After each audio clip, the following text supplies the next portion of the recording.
I'm back. First chapter Fridays with Ms. Valine here, your CCMS media specialist. And I am back with more scary stories because it's October. What else are you going to read in October, right? Yeah. So this week, I'm going to share with you something a little bit different. And you probably have seen or read some story collections before in the past. And story collections are just that. They are books that have many stories in them. And in some of them, like the one that I'm going to read, all of the stories are scary. They're horror stories. This one is More Bones. And it's written by many different people from stories past. Some of them you may have heard a long time ago and heard over and over again in different ways. Is because these stories have been told by word of mouth all over the world.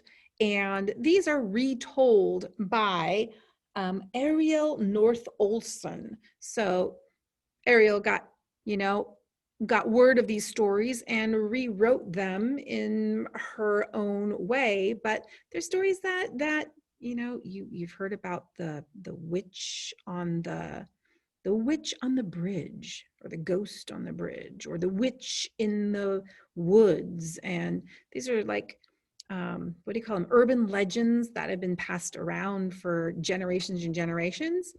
That's what More Bones is all about. But they are stories from all around the world. One of the things that I wanted to mention to you before I start reading this, not the first chapter, but one of the stories from the book, is that, if you want to look up on Destiny Discover books that are scary, you might want to use, instead of the word scary, use horror. Horror,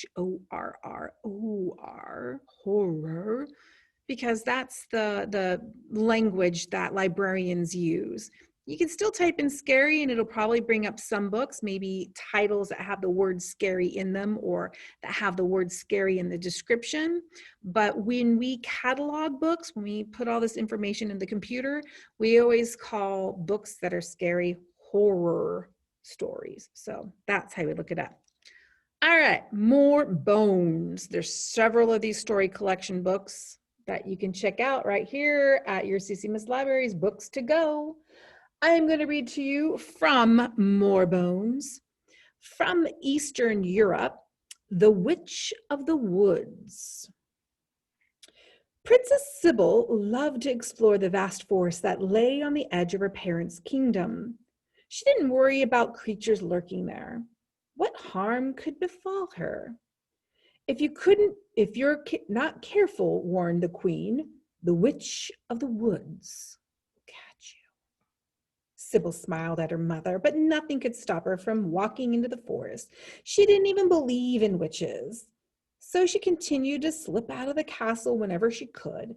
One day she heard an owl hooting deep in the woods. She followed the sound until she saw the bird perched in an old pine tree.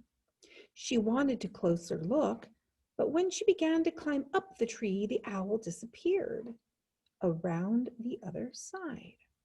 Sybil kept climbing and grabbed a branch that felt squishy under and hard within. It grabbed back. It wasn't a branch at all. It was a sinewy and gnarled old arm. Gotcha, said the witch of the woods. The next thing the princess knew, she was nose to nose with the most hideous creature she had ever met. The witch leaned around the trunk of the tree to get a good look at the princess. The princess leaned away as far as she could, but the witch held tight. Sybil had never seen anyone quite so awful. The witch's hair was a tangle of dead weeds. Her face was a wrinkle as an old dried apple. The skin on her arms looked like crumpled tree bark. And her eyes, those horrible glowing eyes. The princess was afraid they would burn right through her. Why, oh, why had she doubted her mother's warning? I've been hoping to catch a lovely young girl, rasped the witch. I won't let you go unless you promise to give me your first love. I want your young husband. The princess had no idea who her first love would be. But the thought of giving anyone to the witch was appalling. Sybil forced herself to stare right into the witch's glowing eyes. I won't do it, she said. Oh, yes, you will, cackled the witch, or I will make you my slave. The princess was scared, but she wasn't going to let the witch know. If you do, she said, my father and his warriors will kill you. The witch hooted. How could anyone kill me? No one knows where to find me. I just did, said the princess. Oh, no, you didn't, said the witch. I found you. But I'll make you a bargain. If you can find where I live within 3 days, I'll claim neither you nor your first love. And if I don't, the witch clutched the princess's arm so hard that her long fingernails dug in. If you don't, I will marry your first love, and I'll make you my slave besides. The princess knew it was a wretched bargain. Just 3 days? To find a witch who could supposedly change herself into any animal or bird on earth or hide under a rock if she pleased? I won't agree unless you give me a clue, said the princess, trying to keep her teeth from chattering. The witch thought for a moment. Clues won't help you, she said, but here's one. Where the scorpion's voice resounds, find one who is and is not bound. She let go of the girl's arm, turned herself into an owl, and flew away. Here's an illustration from the book.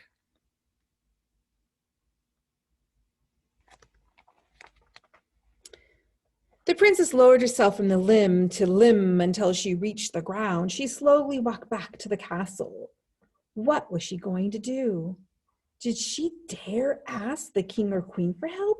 If she did, would they know she'd been in the forbidden forest? She was still trying to decide when she entered the castle, but her parents were not there. The king was leading his warriors into battle, and the queen had gone to visit Sybil's grandmother in the next kingdom. Sybil would have to find the witch herself in just 3 days. The next morning, the princess returned to the forest so early that the dew still clung to the grass.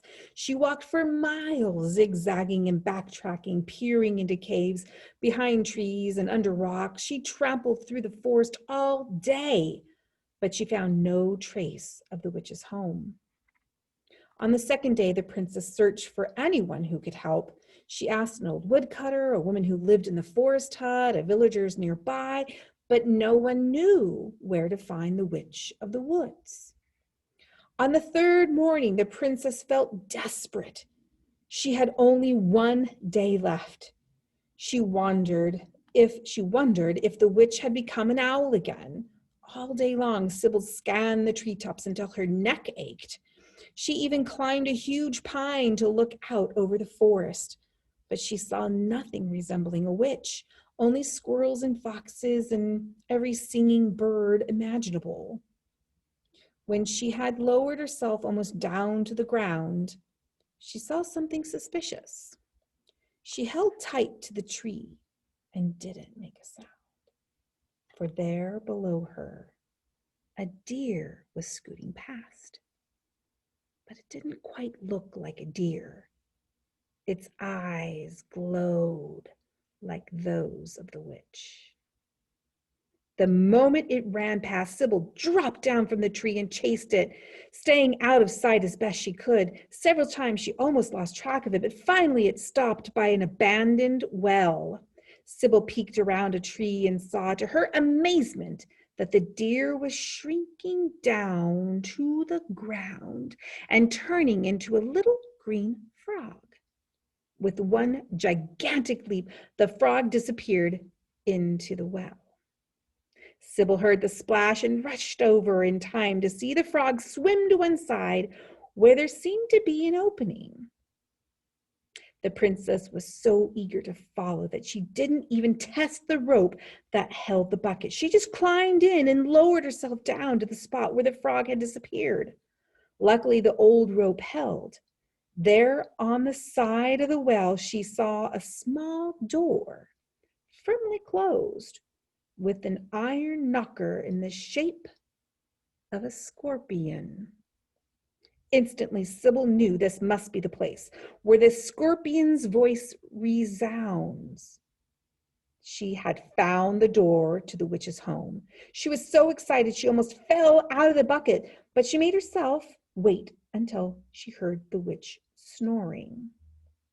Then she quickly twisted the iron scorpion off the door and put it into her leather pouch. It was harder to pull herself out of the well than it had been to lower herself in, but she tugged on the rope hand over hand until she reached the top. Then she raced back to the castle and hid the iron scorpion under her bed. At midnight, an owl flew over out of the moonlight forest. It swooped through the princess's window and landed beside her. Sybil sat up and saw that its eyes were glowing. Much as she wanted to dive under the cover, she watched its head turn hideously and its feathers disappear. The owl became the witch of the woods. Sybil had expected her, but she still shrank back. "You didn't find my home," the witch chortled. "So you and your first love will be mine." "You're wrong," said Sybil. Her hands were shaking, but she reached under the bed for the iron scorpion. "You live at the bottom of the well."